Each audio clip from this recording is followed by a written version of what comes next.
Viewers, আজকের ভিডিওতে আলোচনা করব দুর্নীতি দমন কমিশনে কনস্টেবল পদের পদোন্নতি রয়েছে কিনা, দুদকে কনস্টেবল পদের পদোন্নতি থাকলেও পদোন্নতি পাওয়া যায় কিনা, এই টোটাল বিষয়ে বিস্তারিত আলোচনা করব।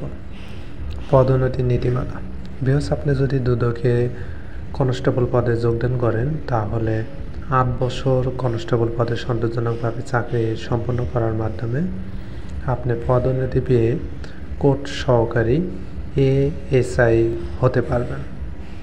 অর্থাৎ কনস্টেবল পদ থেকে আপনার পদোন্নতি পেতে গেলে কিন্তু 8 বছর কনস্টেবল পদেই থাকতে হবে, এরপর আপনি এএসআই হওয়ার সুযোগ পাবেন।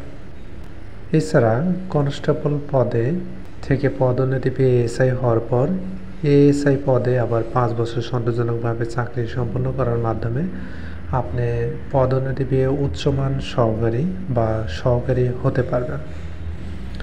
প্রথমে আপনি কনস্টেবল পদ থেকে এএসআই পদে পদোন্নতি পাবেন।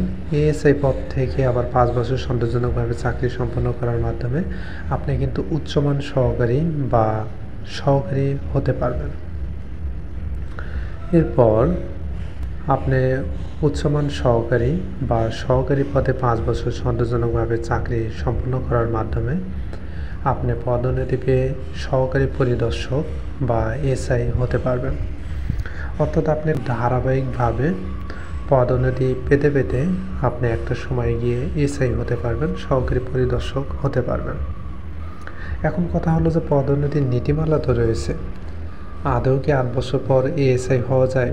ভিউয়ার্স, আসলে কনস্টেবল পদ থেকে এএসআই হতে গেলে আরও বেশি সময় লেগে যায়। পদোন্নতি খুবই স্লো গতিতে, অনেকে 8 বছরে পদোন্নতি পায় এমন খুব কম রয়েছে।